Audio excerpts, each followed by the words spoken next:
processo lento. Não Uhum. tem como. Tudo que a gente faz na saúde é muito mais lento do que em outros setores por razões óbvias. A gente está mexendo com vida. Eu não posso botar uma pulseira de metal num paciente para acompanhar a rastreabilidade dele se ele vai entrar no centro cirúrgico e eu tenho Sim, sim. interferência com bisturi e qual que tem que ser material biocompatível. Tem uma série de critérios que a gente precisa atender quando a gente faz na saúde. Essa responsabilidade que as startups precisam ter. E isso também cabe a nós fazer essa conscientização. Eu não vou projetar algo para um banco da mesma maneira que eu vou projetar para um hospital, para a saúde, é completamente diferente.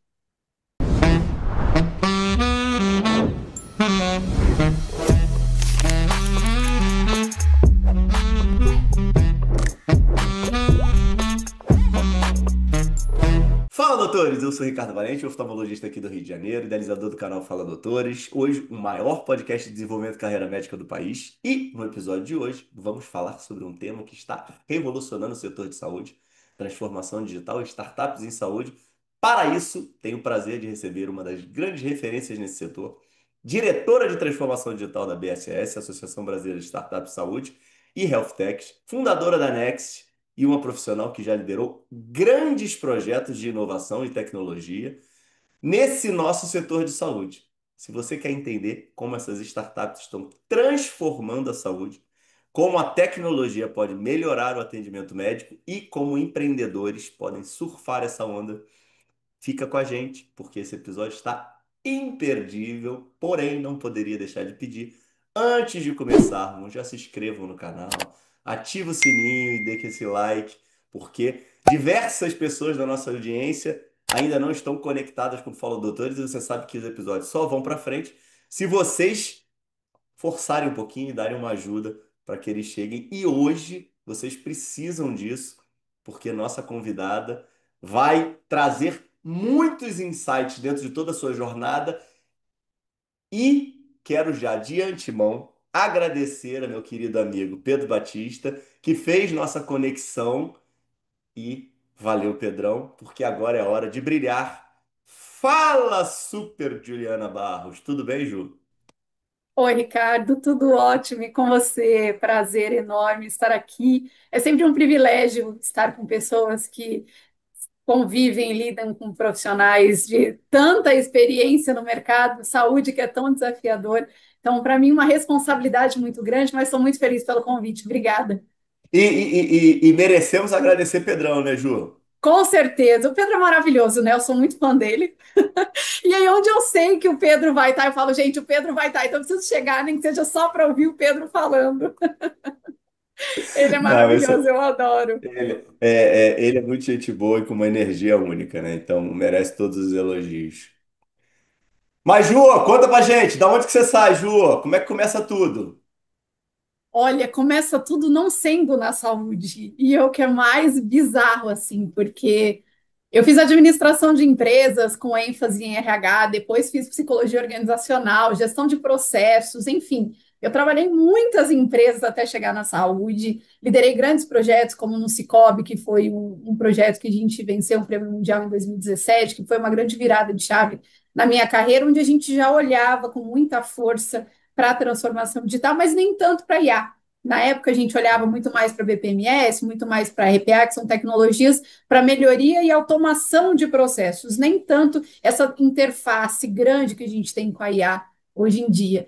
E aí eu peguei gosto pela coisa, peguei gosto pela automação de processos, envolver pessoas na construção dessa jornada, porque a gente erra muito ainda em achar que só a tecnologia é o que vai resolver todos os nossos problemas.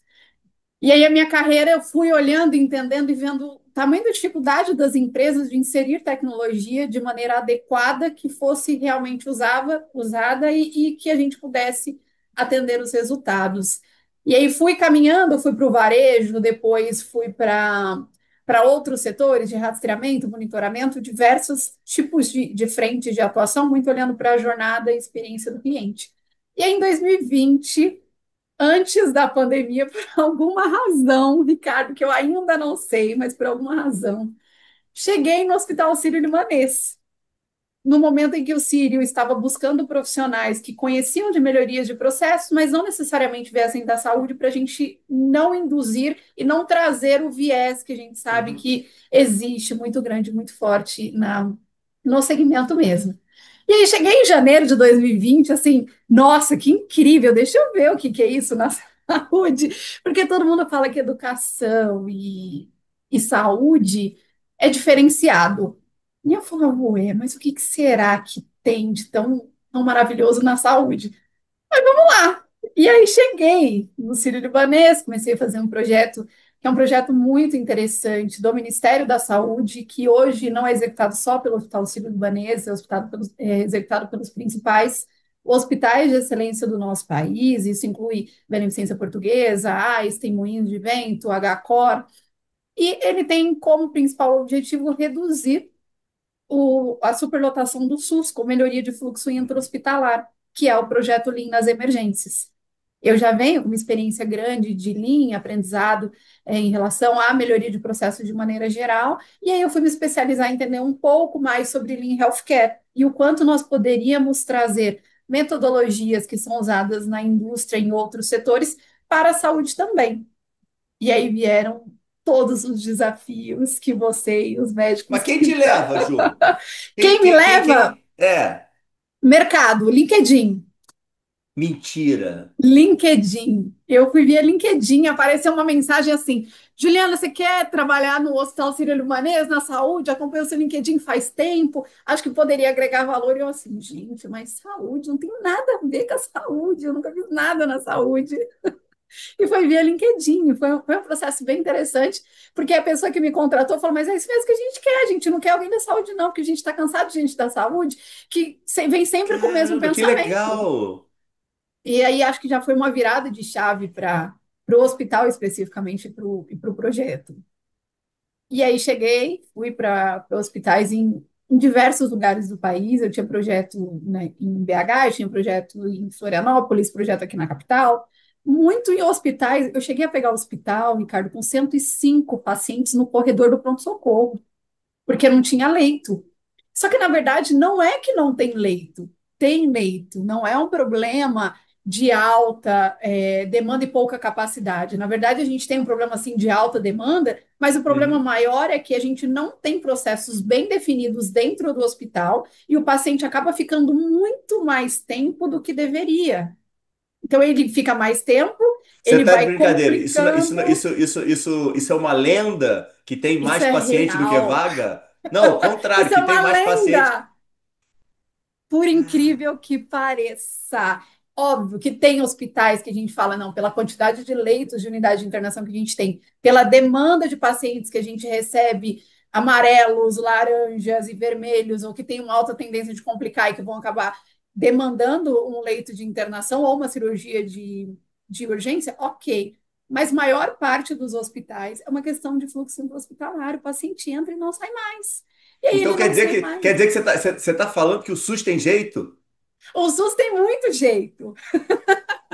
O SUS tem muito jeito. Depois que a gente finalizar, são fotos que foram publicadas nos projetos, então não são fotos que eu não poderia compartilhar, mas eu vou compartilhar com vocês o antes e o depois do projeto. São fotos muito impactantes, porque Que tem legal. hospitais no norte que tinha beliche de leito, assim. Beliche de leito, não me pergunte como, mas era um leito com um negócio assim, com umas barras e outro leito em cima, enfim muito, muito, muito complexo. E quando a gente chega e reorganiza os fluxos, traz algumas metodologias de fast track, que é onde Uhum. pacientes com tempo pequeno estimado de permanência, a gente roda mais rápido esse leito, ou o paciente onde a gente tem um acompanhamento, tem uma data prevista para alta fidedigna, baseada no prognóstico dele, que também é um desafio que a gente tem. E o maior desafio de tudo isso é quebrar as barreiras e os paradigmas dos médicos, principalmente, porque existe ainda uma questão cultural muito grande. E quando a gente chega nos hospitais, estávamos sempre acompanhados de médicos também, a gente tinha muita dificuldade, mas muitas vezes é porque o hospital acaba não oferecendo tudo que o médico precisa para tomar as decisões de forma efetiva. Então, vai virando uma cadeia de problemas, uma bola de neve. No final, você tem paciente que ficou no corredor do pronto-socorro, acabou complicando porque estava no corredor do pronto-socorro e precisou de um leito, quando na verdade ele poderia ter ido embora, ele só estava de Uhum. observação. E eu vi isso com muita frequência nos hospitais. Foi um projeto muito impactante para mim, porque eu chegava e via que aquilo que nós estávamos fazendo, estávamos construindo, tinha um impacto muito grande na vida das pessoas. E foi quando eu olhei e falei: caraca, saúde é diferente mesmo. E é diferente mesmo. Em todos os outros setores, existe um apelo muito grande por resultado, por aquilo que a gente já conhece de instituições, né? Incremento de receita, redução de Uhum. custo, melhoria de rentabilidade, melhor experiência do cliente. Nada disso é novidade. Na saúde, a gente puxa para isso também. Só que quando eu melhoro tudo isso, eu sei que do outro lado, a gente indiretamente salvou vidas. E tudo isso traz um valor embarcado muito grande. Então, o projeto Lean nas Emergências foi, assim, espetacular para a minha vida, fez muita A, diferença. a origem desse projeto, Ju, foi do Sírio? A origem desse projeto é do Ministério da Saúde, executado pelo Tá. Hospital Sírio-Libanês e hoje os outros hospitais de excelência do nosso país, que são 6 hospitais. Então, o projeto é do Ministério da Saúde, o Sírio iniciou ele, expandiu no guarda-chuva do Ministério. Exato, exato. E aí é um projeto pertencente ao PROAD-SUS. Então, Ah, os que hospitais de legal. E excelência executam. continua? Continua, continua. Hoje, os 6 hospitais de excelência executam o projeto Lean nas Emergências. Segunda-feira, inclusive, eu vou entrar num projeto do HCOR, mas é um outro projeto de implementação de melhores práticas para sepse e infarto dentro de Uhum. UPAs, é um outro escopo. Mas o Lean nas Emergências é um projeto do ProAdSUS, é um projeto muito interessante, que tem um valor agregado gigantesco e resultados muito tangíveis. É um projeto muito interessante que vale a pena que você e quem está nos ouvindo conhecer um pouco mais. Tá. E esse momento de 2020, você já está com filho? Já o meu filho nasceu em 2017 e ele com 2 aninhos, 2 anos e meio, eu já viajando por todo lado no Lean, mas foi pior porque em março, por conta da pandemia, a gente parou o Lean. E aí veio Todos pela Saúde. Não sei se você ouviu falar desse projeto. Foi aquela Como é que é doação o de Todos um pela Saúde? é a doação de 1 bi do Itaú para minimizar os impactos da pandemia no SUS. E aí foi um E caos. você estava vinculado a isso? Eu estava no Sírio, como o Sírio que ia executar, e o nosso grande desafio era distribuir esse 1 bi com equidade pelo Brasil inteiro. Eu fiquei responsável por toda a região Nordeste. Eu fiquei com mais de 350 hospitais na pandemia. Foi uma loucura, assim, foi uma loucura na minha vida. Caramba, não, peraí, Ju.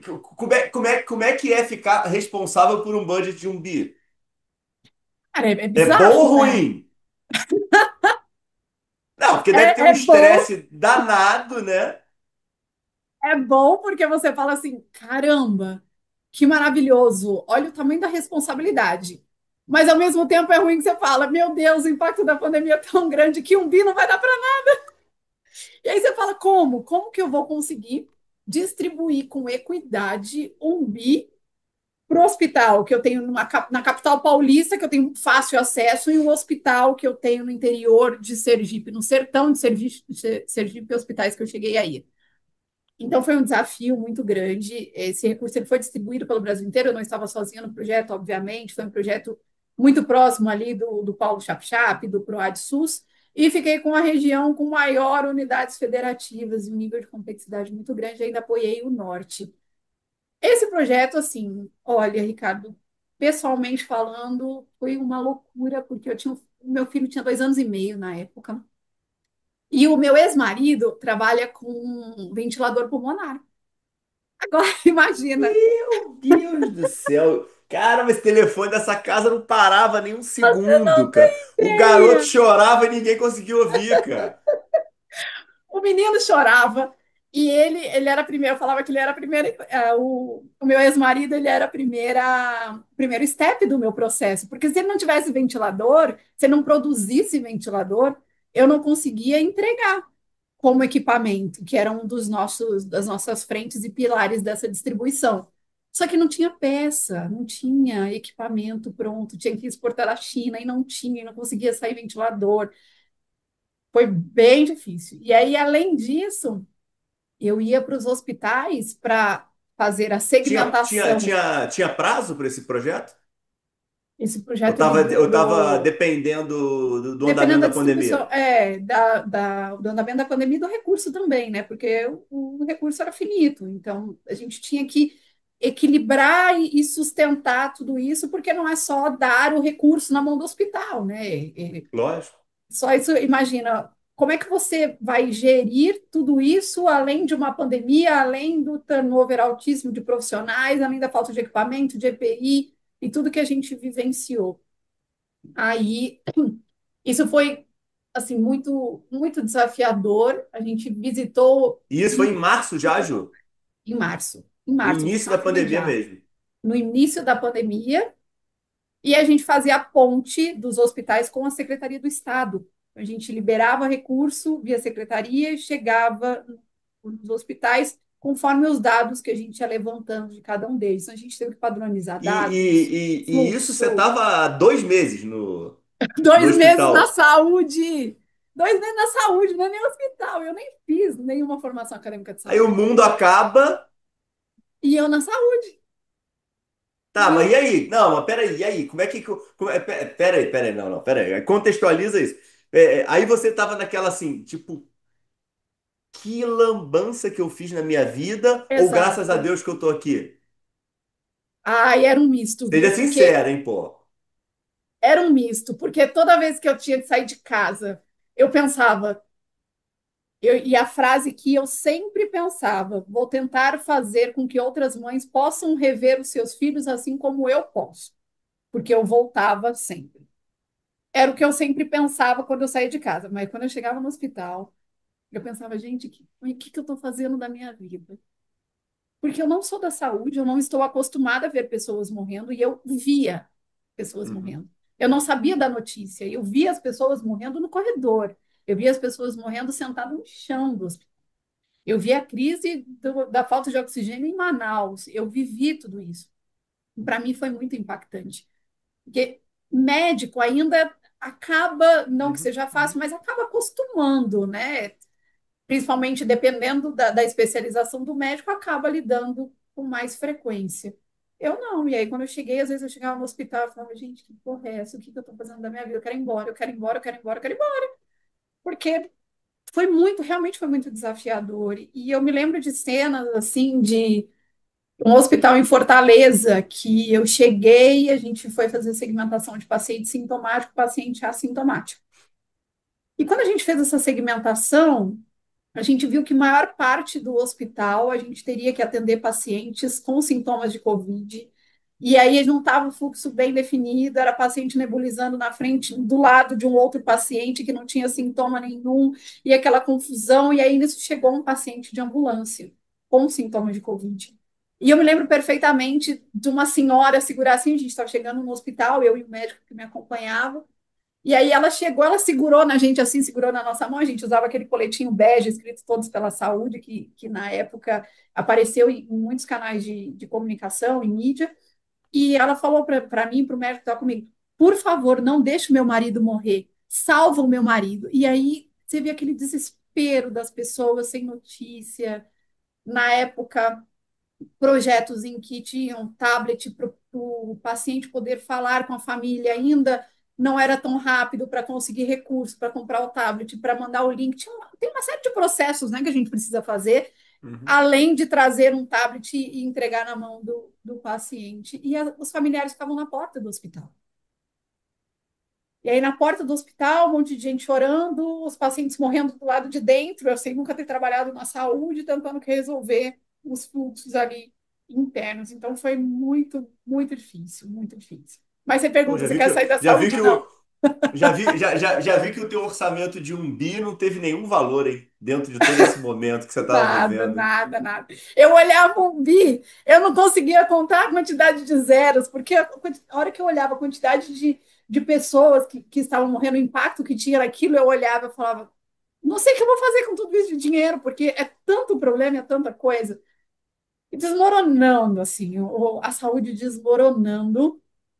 E eu olho e falo, caramba, hoje eu falo, que maravilhoso ter vivido tudo isso, porque o que eu aprendi, o que eu desenvolvi como pessoa nesse Uhum. momento, muito mais olhando para empatia, cuidado com o outro, responsabilidade na forma que você comunica, o quanto pequenas coisas pode fazer muita diferença na vida de alguém. E tudo isso foi a pandemia, foi ter vivido a pandemia de perto que me trouxe toda essa paixão pela saúde, eu acredito. Ô, Ju, eu tenho, te falei, né? Eu tenho tentado encontrar um padrão de sucesso entre os médicos que passam por aqui, né? E aí eu tenho uma palestra que tenho dado em alguns locais que são as 5 características do médico de sucesso. E eu venho finalizando essa palestra exatamente nesse teu ponto, falando que o médico ele tem uma oportunidade de ter o maior sucesso do mundo, que é amar ao próximo e viver pelo próximo. E muitos dos profissionais de saúde hoje vêm abdicando desse benefício que ganhou em detrimento de ganhar dinheiro. Nada contra, a gente tem que ganhar dinheiro, tem que pagar nossas contas, tem que ser bem remunerado, não é esse o ponto. Mas o ponto é que os profissionais de saúde em geral eles têm uma das grandes dádivas da vida, né? Pensando de uma forma cristã, né? É o maior ensinamento de Cristo, né? Você amar ao próximo como a si mesmo e viver pelo outro. Assim, é bacana quando tem esses depoimentos como você está trazendo. Como é que isso impacta quase todos os seres humanos, né? Exato. E na época tinham muitos profissionais que não eram da saúde, que chegaram junto comigo. E a gente olhava um para o outro, e o maior desafio que a gente tinha vivido, eu na minha carreira, era uma perda de leva de cartão de crédito pelo correio. Imagina, quando você olha e faltando oxigênio, as pessoas morrendo, e um familiar seu sendo internado, e você indo para o aeroporto. Eu me lembro do barulho dos meus pés no aeroporto de Guarulhos, que é uma loucura, que é daqui de São Paulo, sabe, que é super cheio, tudo parado, e a gente viajava com autorização do Ministério da Saúde para poder ir aos hospitais. Então foi um momento muito conturbado, muito complexo. E aí estive no Sírio-Libanês até metade de 2021. Depois os nossos contratos finalizaram, o Sírio fez uma proposta para que todos se tornassem CLT ali para continuar dando sequência nos projetos, mas aí eu já tinha minha empresa, né, desde 2019, e não tinha interesse em voltar a ser CLT, e acabei saindo. Saindo do Sírio, mas nunca me desconectei 100% da saúde, porque depois disso eu fiquei, de alguma maneira, presa aqui. E, na tua família de origem, tinha algum pé em saúde? Tinha algum profissional Zero, próximo? Zero. zero. Eu não tenho nenhum médico na família. Nem médico, nem enfermeiro, nem fisioterapeuta, nem farmacêutico. Zero. Zero, zero, Ah, zero. então, até esse momento do LinkedIn, a saúde nunca tinha passado na tua cabeça como uma opção. Nunca, nunca, nunca. Até porque, para mim, e aí a minha visão, e que eu vejo que a visão de muita gente, é que a saúde é só médico e enfermeiro. E a saúde se resume nisso. Quando você vai entender a saúde de fato, Legal. quando você vai estudar gestão em saúde, oportunidades de melhoria na saúde, tecnologia na saúde, e a cadeia como um todo, aí sim você fala, nossa, mas tem muita coisa, tem muita oportunidade para fazer na saúde. Mas até o LinkedIn era assim, tá, é um setor que tem médico e enfermeira. Enfim, Não, e enfim. aí, e aí, é, um- e aí é um ponto muito legal, que eu adoro elogiar, que é a estrutura do Proasa, né? Como é que é um programa maravilhoso dentro da saúde, pouco conhecido por todo o mercado da saúde e mesmo do geral, né? Como é que você consegue entrar na saúde entregando tanto, né? Então é um programa assim magnífico que forma gestores para o país inteiro, né? Só referência e não é tão divulgado, né?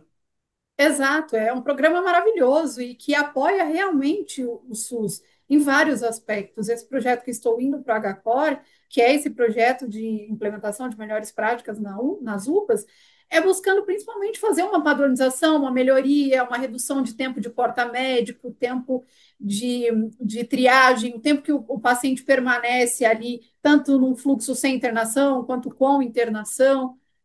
E para mim, eu não fazia a menor ideia antes de chegar que tudo isso poderia trazer uma relevância tão grande, tanto para os profissionais, que estão cada vez mais esgotados, e a gente vê tudo isso, né? Ainda, quando a gente olha no índice de transformação digital, que costuma sair anualmente, saiu em abril agora de 2025, e a saúde é a antepenúltimo setor evoluído e desenvolvido em questão de transformação digital. A gente tem fintechs, a gente tem varejo, a gente tem vários setores, assim, anos-luz na nossa frente, e olha o tanto de coisa que dá para a gente fazer.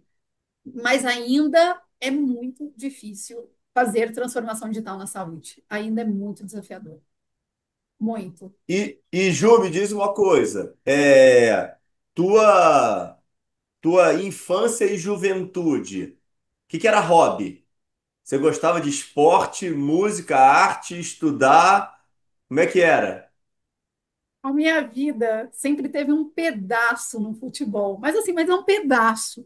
Na minha infância, na minha adolescência, agora na minha vida adulta, na minha vida todos os dias. Eu Ah, não! Todo amo! mundo sabe que era uma grande São Paulina, né? Que é isso?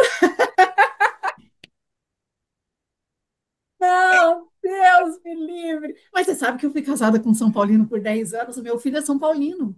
Ah, teu filho é São Acredite, Paulino? meu filho é São Paulino, Eu não acredite se sabia quiser. disso, É, pô. pois é, ele é São Paulino. Às vezes eu também não me conformo, mas ele é São Paulino. Pô, Mas mas o você, meu você não hobby, vai pra jogo do Palmeiras, não? eu levo, mas não adianta. Aí ele, às vezes ele põe uma roupa do Palmeiras, assim, aí ele, ai, mamãe, eu disfarço que eu sou São Paulino, porque senão meu pai vai ficar muito triste. Ah, olha, você, duvido isso. O garoto é São Paulino roxo por causa do pai. Não vem com essa história, não. Para com isso, para Ai, de desmoralizar. Eu vou cortar esse pedaço aqui, que eu não vou permitir que você faça isso com o garoto, entendeu? Você não vem com essa história querendo convencer o coitado do teu filho, não. Tudo bem que eu vocês estão tento num às super vezes. momento, melhor. Estamos gravando aqui, hoje é dia 26. São Paulo, infelizmente, aí tomou-lhe uma lapada, foi eliminado aí há pouco. Sim, Estão em crise. sim. Vocês aí num super momento na Libertadores e O você tá ano, querendo tirar essa onda aí. Para com isso, hein, pô. eu fico tentando trazê-lo. Mas meu hobby sempre foi, para mim, o futebol sempre foi uma terapia. Sempre foi uma válvula de Mas o escape, quê? uma Porque é o teu pai? terapia. Também não. Eu Da tive uma onde, influência do quem meu te tio. leva? Ah, Meu tio tá. me levava quando eu era criança. E ele me levava na época que aqui em São Paulo era metade, metade Morumbi, em dia de Uhum. clássico. Então eu fui Palmeiras e Corinthians, Palmeiras e Santos, Palmeiras e São Paulo. Era aquela loucura, aquele monte de gente, torcida e tal. E eu peguei gosto. Eu tenho foto minha com 10 anos comemorando a Libertadores de 99. E eu cresci gostando muito e virou uma paixão para mim. Eu gosto muito de entender como funciona o futebol em outros países, como é o comportamento de torcidas em Ah, outros isso é muito países. legal, né? Eu Cara, adoro também. eu adoro. E sempre que eu viajo, eu conheço os estádios daquele país, eu tento ir num jogo dos principais times daquele país. Eu gosto, eu vivo realmente. O futebol é uma paixão na minha vida, me Não, e faz você muito consegue bem conhecer também. como é que é a cultura local, né? Exato, como os torcedores se comportam. Eu fui Palmeiras e River para Buenos Aires na semana passada. Eu Uhum. cheguei na quarta de manhã e voltei na quinta de manhã. Foi maravilhoso você ver a torcida do River Plate, o nível de paixão e a nossa torcida, todo mundo viajando em prol do clube. Eu sempre gostei das coisas de forma coletiva. As Foi para os pessoas Estados Unidos? juntam. Eu fui para o Mundial, eu fui para a final da Libertadores no Uruguai. Eu vou, eu acompanho, eu gosto e acabou se tornando um hobby para mim e sempre foi, principalmente o futebol. Eu gosto bastante de ler e estudar, principalmente a parte de gestão, que é onde está ali o meu coração, gestão puro processos, mas sem Uhum. esquecer de pessoas, indicadores, tecnologia, que são os pilares da transformação digital de maneira geral. Mas aí eu tento ir trazendo isso para entender também um pouco de quais foram as estratégias da liderança no vestiário para que os jogadores se comportassem Uhum. diferente no campo no segundo tempo.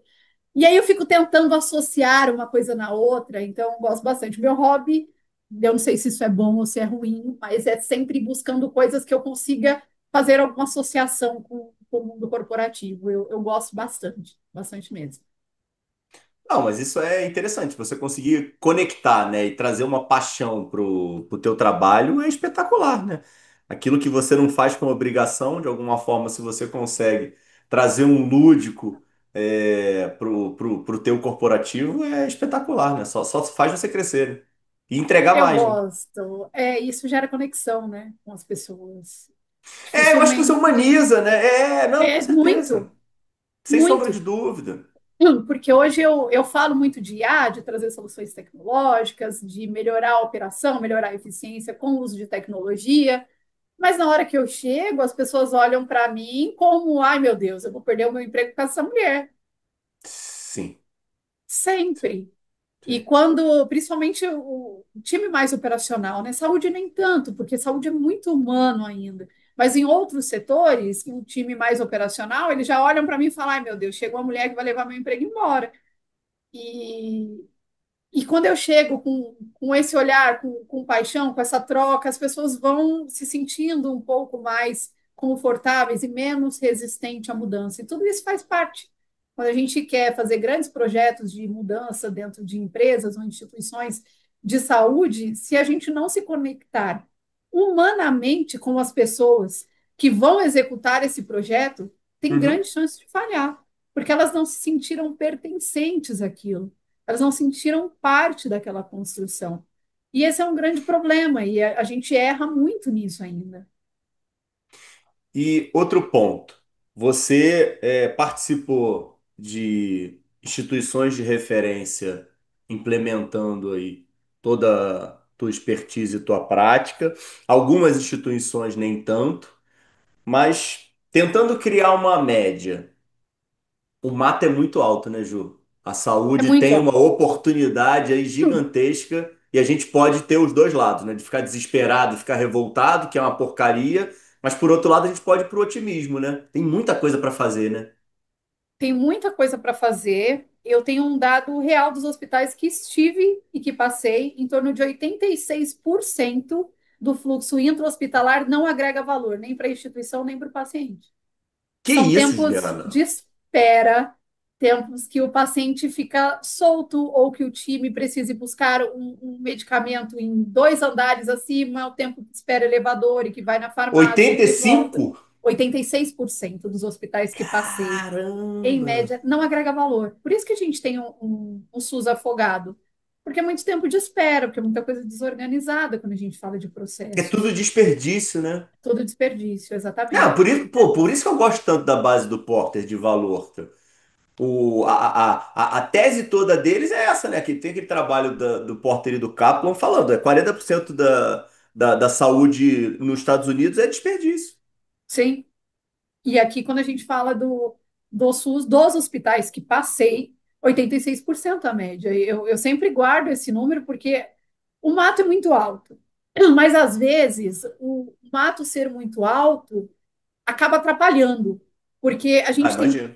tanta coisa e a gente tem tanta oportunidade que quando a gente chega nos hospitais, a gente chega nos laboratórios ou com oportunidades, já tem tanta coisa acontecendo e tantas frentes que muitas vezes não sabem direcionar e naturalmente qual vai ser a solução que vai gerar e agregar mais valor, porque o mato é muito alto, então tem muita gente olhando, muita gente oferecendo coisas, e quem Uhum, faz esse filtro? Quem dentro da instituição olha e fala, ok, esse é o fluxo que eu tenho, esse é o fluxo que eu preciso ter, que é o as easy to be que a gente chama, e a uhum. partir daqui o que eu preciso trazer de soluções tecnológicas para fazer sentido, com uma ordem de prioridade, olhando para resultado, enfim. E tudo isso ainda fica muito solto. E aí chegam várias soluções concorrendo pela atenção dos hospitais e que muitas vezes os hospitais não conseguem decidir porque tem muita coisa acontecendo ao mesmo tempo. Aí você junta ineficiência, muitas vezes o déficit ali de entendimento em relação às tecnologias disponíveis realmente e como incorporar isso e trazer isso para o dia a dia dentro de hospitais que já estão superlotados. Qual É é a melhor um forma de começar, Ju? Você acha que é alta liderança? Você acha que é fazendo projeto piloto e depois apresentando? começando pela alta liderança, junto com o time operacional, entendendo quais são realmente as dores de maior impacto para a instituição quanto para o paciente. A partir do Dá para momento, fazer escolhe isso um processo. internamente? é difícil alguém que puxe isso internamente, que traga as metodologias, que traga a forma de fazer. E eu encontro muito aquele negócio de que santo de casa não faz milagre, é muito real.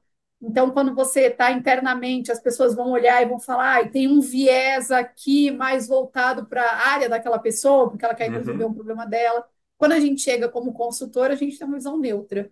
A gente costuma selecionar um processo que realmente é um desafio para a instituição, desenha como ele é, desenha como ele deveria ser, quais são as pessoas que atuam, quais as pessoas que deveriam atuar, quais são os indicadores que a gente vai definir para acompanhar o sucesso da melhoria desse processo, e aí, ok, eu sei que é aqui o processo, sei que é aqui onde eu quero chegar.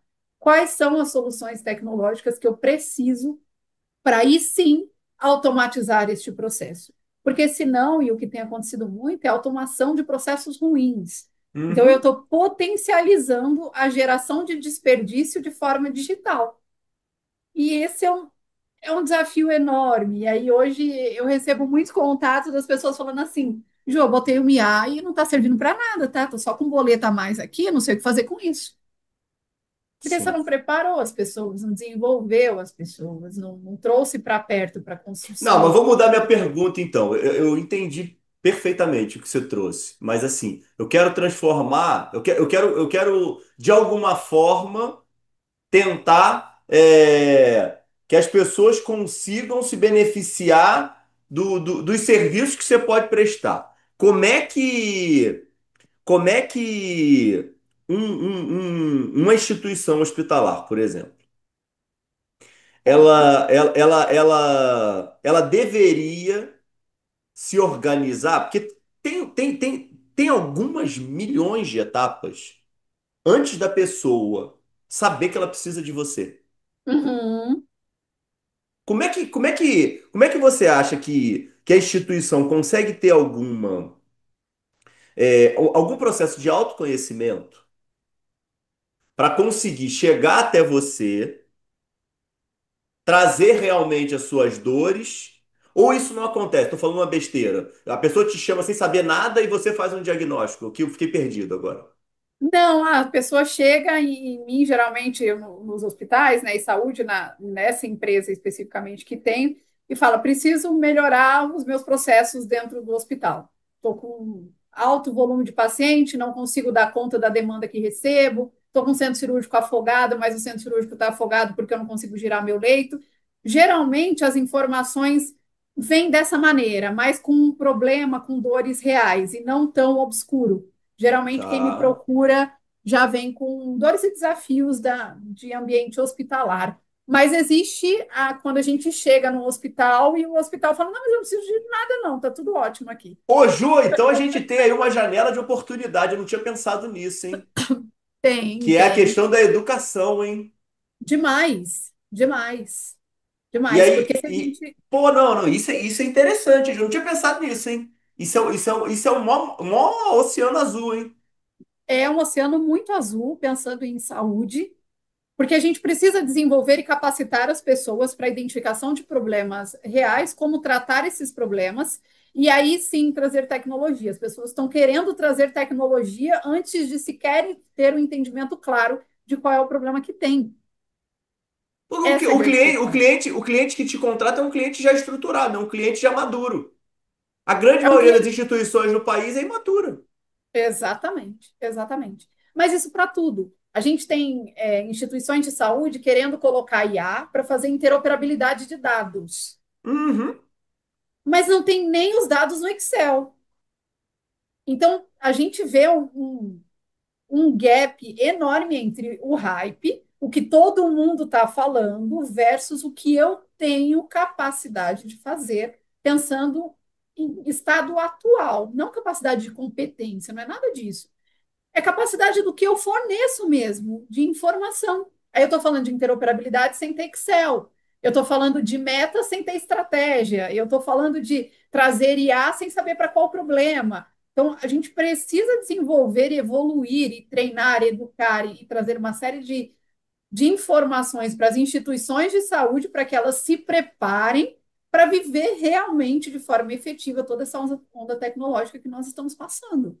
Então, Não, e sim, aí existe um você, e aí, gap e aí muito você grande. foi você conseguiu ser a host aqui do episódio e conseguiu me conectar na Associação Brasileira de Startup. A VSS é Faz maravilhosa, todo sentido. Como é que você acaba total. nela e acho que ela pode ter um papel super importante dentro desse meio aí de educação e conexão com os ecossistemas. Exato. O principal objetivo da BSS é ajudar as startups a ter acesso às instituições de saúde. Porque hoje Tá. existe um pool de startups muito grande. Eu tenho uma startup, inclusive, e tem uma série de soluções disponíveis no mercado. Aí você tem do outro lado as instituições de saúde que muitas vezes estão imaturas em reconhecimento de desafios reais e como resolver esses problemas, e aí Uhum. esse gap. E aí startups acionando os hospitais sem saber o que comprar, e as startups morrendo porque não conseguem rodar POC. E aí os hospitais dizendo em painéis que buscam startups para rodar POC, mas no final do dia existe um gap, ninguém conversa com ninguém, ninguém implanta com nada. E aí fica essa confusão, podemos chamar assim.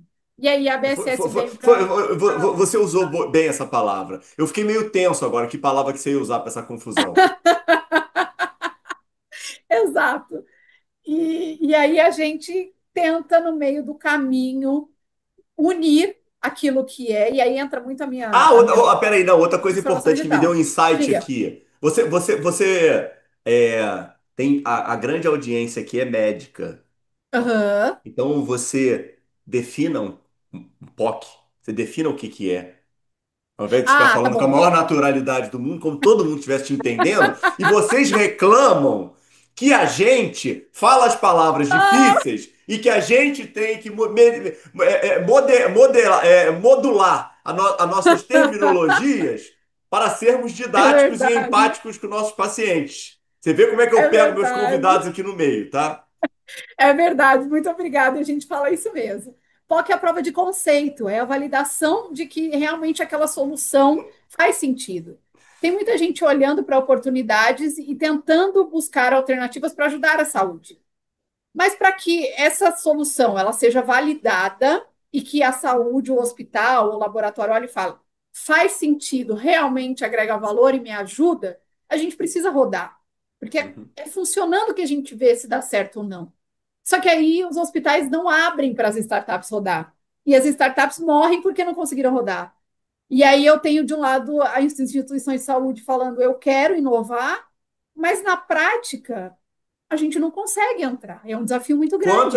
Quantas startups tem embaixo do guarda-chuva da BSS? Você tem Mais de noção? 400 startups.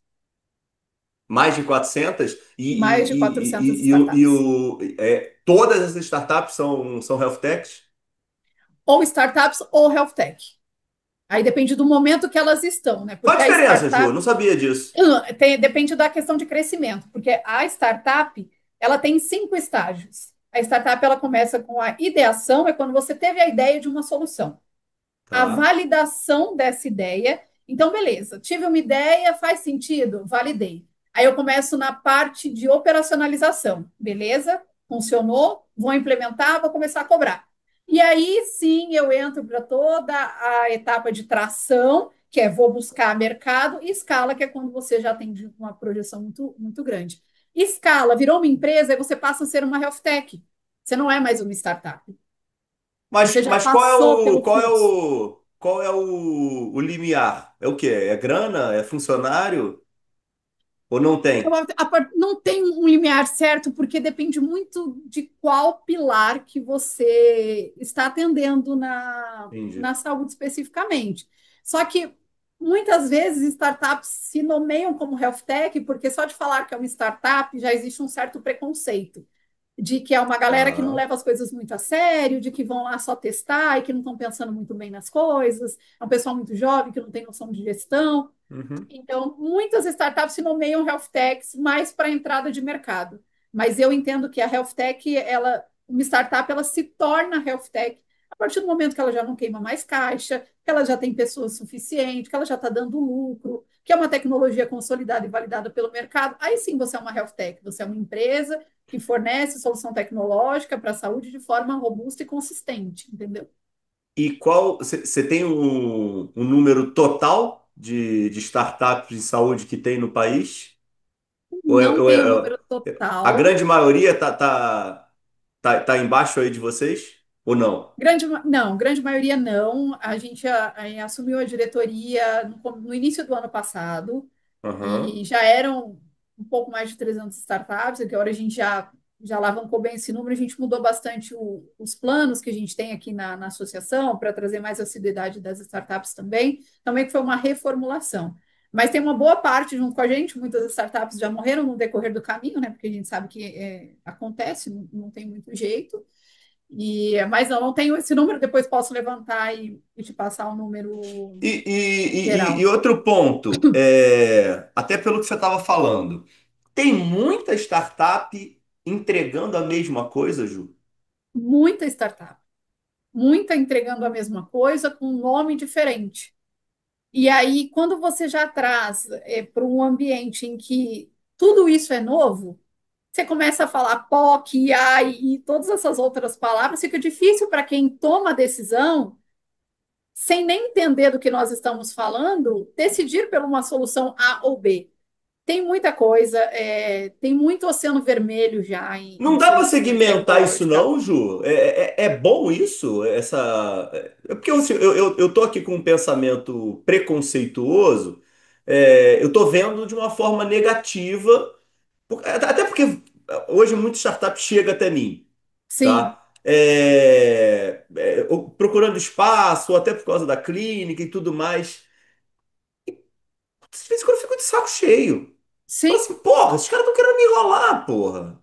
exatamente, exatamente. E passa, e por isso que muitas startups se chamam de health tech justamente por isso, porque é que com o tempo as startups, infelizmente, acabaram se descredibilizando por muitas ações que aconteceram ali, principalmente durante a pandemia, onde todo mundo estava investindo na saúde. E aí muita gente perdeu dinheiro, muito PowerPoint que não foi para frente. E hoje, para as Hum. startups se sustentarem, elas precisam ter um pitch estruturado, ter uma condição de controle e de tocar o negócio muito melhor do que era exigido anteriormente. Mas já virou esse estigma de que, putz, mais uma startup, mais uma startup, mais uma startup. E como a BSS, a gente tenta quebrar um pouco disso, fazendo uma análise da startup antes de apresentar para a instituição. Ah, legal. Então, a gente faz Legal, esse legal. filtro. A gente faz esse filtro, a gente faz alguns eventos, e nesses eventos as startups se apresentam, apresentam suas soluções, e aí a gente tenta apoiar, porque realmente é todo mundo batendo na porta o tempo todo.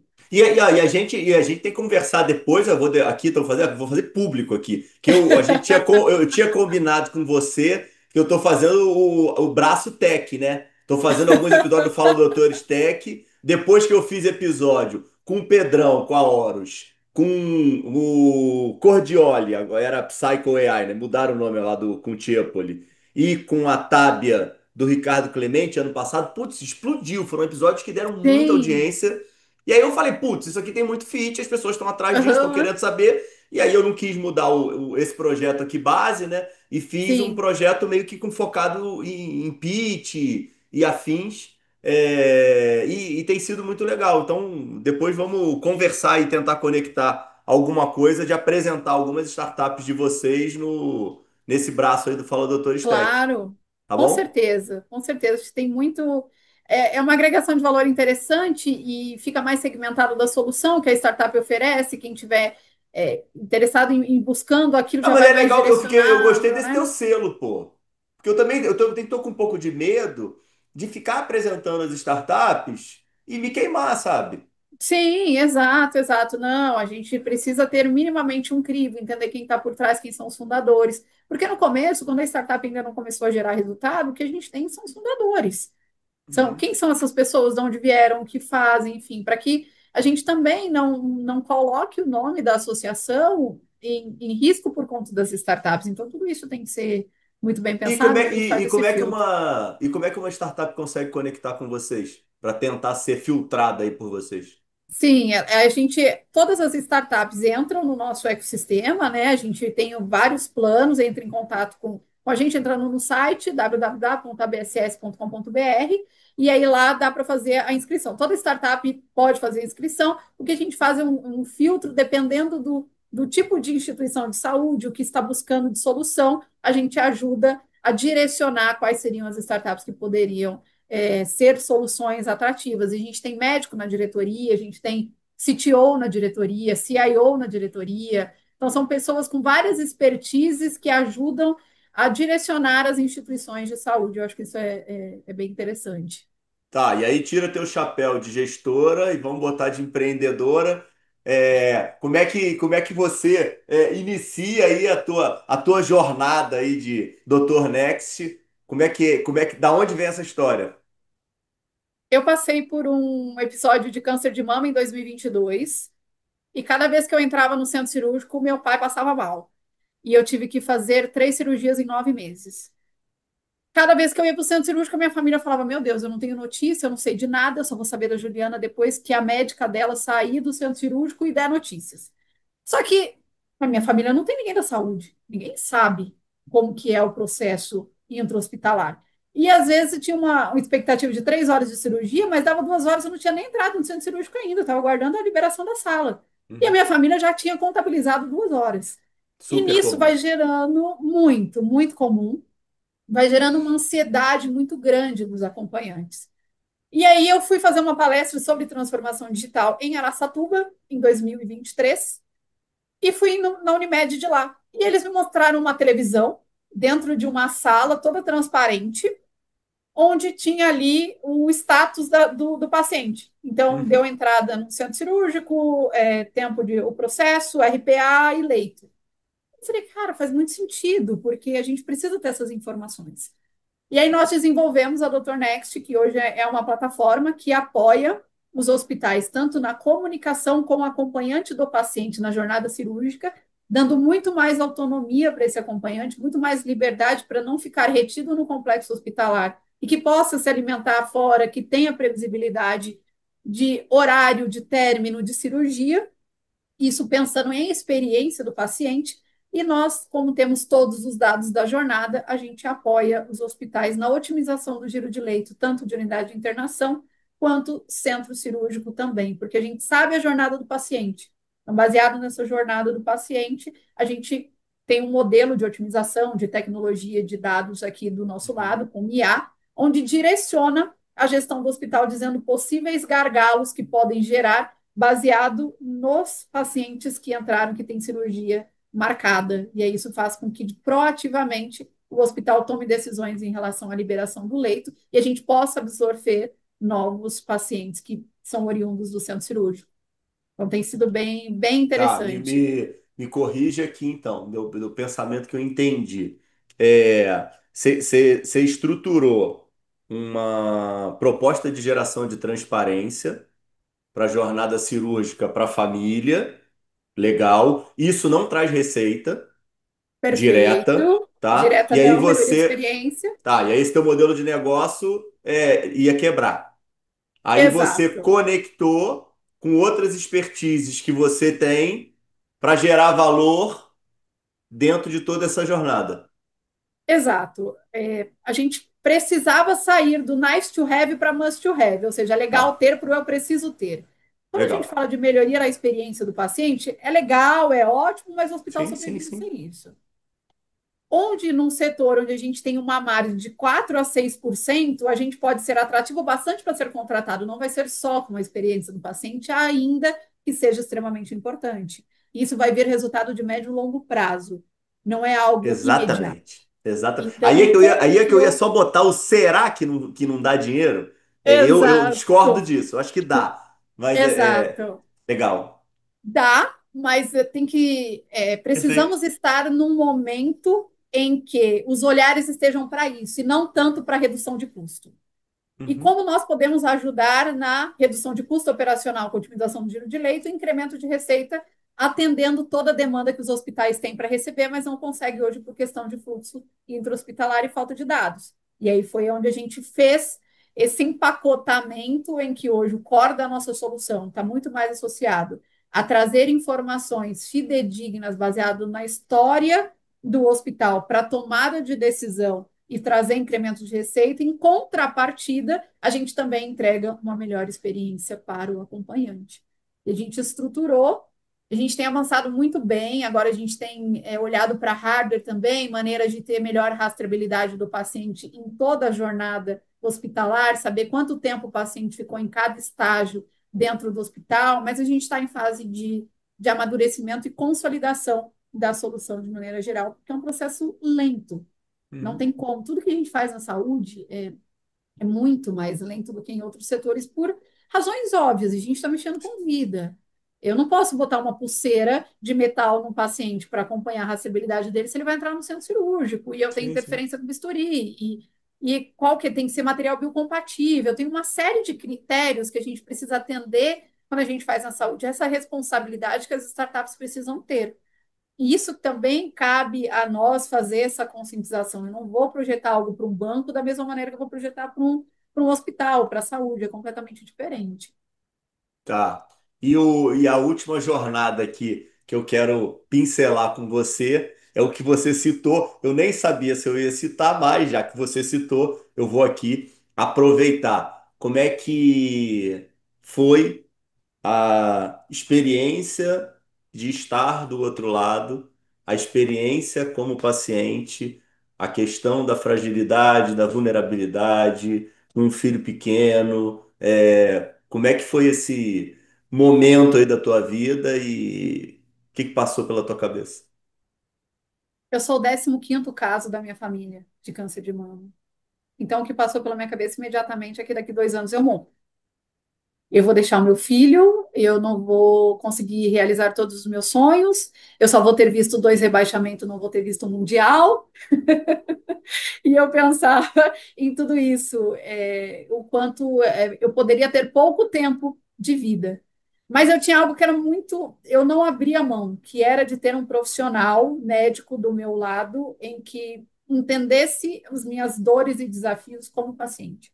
Todas as minhas inseguranças, todos os meus medos, e não só alguém que fosse muito linha de produção. E até eu Uhum, encontrar minha médica, eu passei por 7 médicos diferentes. Em nenhum eu senti mais do que a parte técnica. E eu precisava me conectar com a pessoa que estava do outro lado. E não só com o profissional médico que faria a minha cirurgia e tentaria de todas as maneiras resolver o meu problema. Todos os profissionais que eu fui atendida foram excelentes em relação à parte técnica. Todos me explicaram o que era, como era, quais eram os possíveis uhum, tratamentos que eu deveria fazer. Mas só essa minha médica que quando eu cheguei, ela me deu um abraço e ela me disse: Eu sei tudo que você está sentindo, tudo que você está passando. A partir de agora, a gente vai cuidar do câncer que está em você. Você não uhum. tem, ele apareceu, e vai cuidar de você também como pessoa, como mulher e todas as suas inseguranças. E aí sim, foi extremamente importante para mim ter tido um profissional, um médico com tanta empatia ao meu lado para que a gente pudesse fazer esse tratamento. Foi uma jornada difícil, muito dura para mim, porque eu sempre fui muito agitada, muito elétrica, muita coisa, e eu tive que parar um pouco, repensar, refletir e fazer o tratamento e me cuidar. Mas foi até agora, janeiro desse ano, eu fiz a última cirurgia de reconstrução. Então, isso foi em 2022, nós estamos em Uhum. 2025, são 3 anos e meio praticamente, desde que descobri até as últimas cirurgias e ajustes que a gente vai fazendo, né? Foi complexo. Foi complexo estar do outro lado como paciente, reforça ainda mais o quão é importante trazer essa conscientização para todo o corpo clínico, enfermagem e todo mundo que a gente se relaciona da saúde, de que, além de um paciente, existe uma pessoa do outro lado. E essa pessoa ela precisa ser acolhida, entendida e compreendida de que para vocês que são da saúde, para nós, hoje eu me incluo, que somos da saúde, vivenciar momentos é muito mais comum e lidar com algumas doenças é muito mais comum do que para quem está chegando ali e vivendo aquilo pela primeira vez. Então, essa empatia, esse cuidado, para mim, foi fundamental e fez com que essa jornada, por mais dolorosa, ainda tivesse paz e tranquilidade para conseguir tocar. E deve ter te gerado muito mais motivação e responsabilidade, porque você precisa entregar muito mais para muito mais gente que você viu que está sofrendo isso que você viveu, né? Exatamente, exatamente. E aí, me perguntar, mas por que que você empreende na saúde? Por que saúde se você tem experiência em tantos outros setores? Porque o valor agregado é gigantesco. Porque eu sei tudo que vivi, tudo que passei, vivi uma pandemia, vivi um câncer de mama, eu vivi como paciente, eu conheço um pouco da realidade de hospitais, longe de conhecer muito, pouco, mas do pouco que conheço também sei que não é fácil para quem está ali de jaleco, num plantão de 12 horas, tendo que lidar com todos os desafios da, que a saúde compõe realmente, toda a pressão, então tem os dois lados e poder ter vivido isso me traz muito mais segurança e tranquilidade para poder transitar nos dois cenários. Importância da espiritualidade dentro de toda essa jornada. Grande, grande, assim. Eu não me considero uma pessoa muito religiosa, eu tento me apegar um pouco mais àquilo que vejo, a ciência, então eu confiava muito na minha médica, mas é claro que contei com todas as orações de quem estavam perto de mim, mas para mim, eu tentei trazer e tratar a jornada de luta contra o câncer como um projeto, de que eu teria que ter resultado no final e sucesso no final. Então, eu tentei deixar menos emocional e mais racional, então não tive tanto envolvimento assim. Perfeito. Ju, maravilhoso. Você, além de toda a competência técnica que você conseguiu adquirir na tua jornada e trazer para o mercado de saúde, você é super comunicativa, uma pessoa que alguns amigos em comum já citaram como sendo, além do Pedro, como sendo super animada e querendo que as coisas aconteçam, né? Tem um problema que não é o palmeirense, né? Eu, como bom vascaíno, nós somos aí coligados, né? Então não é o time, e é sim essa sua hiperatividade e vontade sempre de dar certo, né? Não desiste, não para de trabalhar, tá sempre aí a mil, voltada, tentando aí ajudar os outros e fazer com que teus projetos andem. Então, assim, uma baita de uma satisfação ter você aqui no canal, ter sua participação. Já estávamos construindo isso daí há um tempão, né? E dentro Sim. dessas indas e vindas a gente não estava conseguindo conciliar a agenda, então graças a Deus que conseguiu. Obrigado de verdade, foi uma baita de uma satisfação. E a última fatídica pergunta de Fala Doutores: o que que é o sucesso para você? Essa pergunta é fatídica mesmo. Muito obrigada pela oportunidade, pelo privilégio. Para mim é um prazer enorme poder vir aqui falar um pouquinho da minha história, de tudo que construímos no decorrer do tempo. Construímos porque nada, absolutamente nada, eu fiz sozinha e eu não acredito que nada a gente faça sozinho. Então, muito, muito obrigada pelo convite, pelo privilégio mesmo. Eu me sinto honrada de poder estar aqui num canal que já passou tanta gente muito, muito incrível e que eu admiro. O sucesso para mim hoje, ele está muito mais associado ao impacto que eu posso gerar na vida das pessoas e não mais o que já foi sucesso para mim anteriormente. O quanto aquilo que faço na minha vida profissional, na minha vida pessoal, pode agregar valor e fazer com que as pessoas vivam melhor, que tenham mais qualidade de vida e que possa servir de exemplo. Então, hoje, esse é o sucesso. Tudo que eu faço e tudo que penso em fazer tem sempre a pergunta o quanto isso vai melhorar a vida de alguém? Se isso não for melhorar a vida de ninguém, não faz sentido mais para mim. Eu busco isso todos os dias, é por isso que não pretendo sair da saúde, porque sei que estarei impactando de alguma maneira tanto o profissional quanto o paciente. Então, esse sucesso para mim hoje é quando eu olho para os meus projetos e eu falo, beleza, eu consegui atingir o resultado, impactei a vida de pessoas que estavam vulneráveis naquele momento e que hoje podem trabalhar com uma qualidade muito melhor. Então, isso para mim virou sucesso profissionalmente e pessoalmente.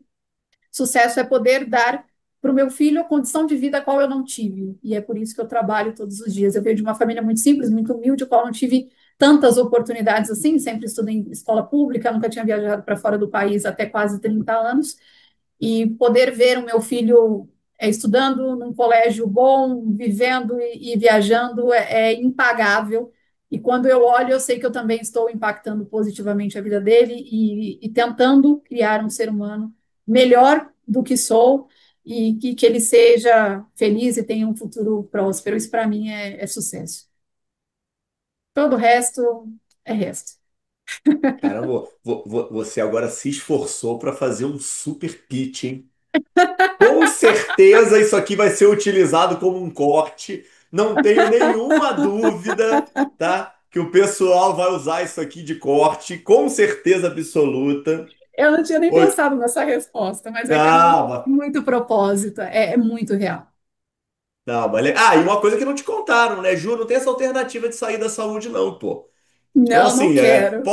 Não, mas não é uma questão de querer, sabe? Depois que você entra, não dava pra sair. Você tá agora atrelada. Não tem. Exato, Pode ficar exato. tranquila, tá? Mas, Ah, Ju, então ó, ótimo. obrigado de verdade mais uma vez. Onde é que o pessoal te acha, Ju? Conexões. LinkedIn, Juliana Barros, é o canal mais fácil para me encontrar. Tento me relacionar muito ali pelo Doutor LinkedIn, gosto Next. bastante. Dr. Next também está no LinkedIn, Tá, legal. também tem página no LinkedIn. Está Então tá vinculado ali ao bom. meu perfil. Pessoal, ó, se conectem com essa monstra aí. Sabe tudo, entrega tudo, tá? Então terça-feira que vem nós nos encontramos mais uma vez. Obrigado pela audiência. Fiquem com Deus. Beijo, Ju. Fui.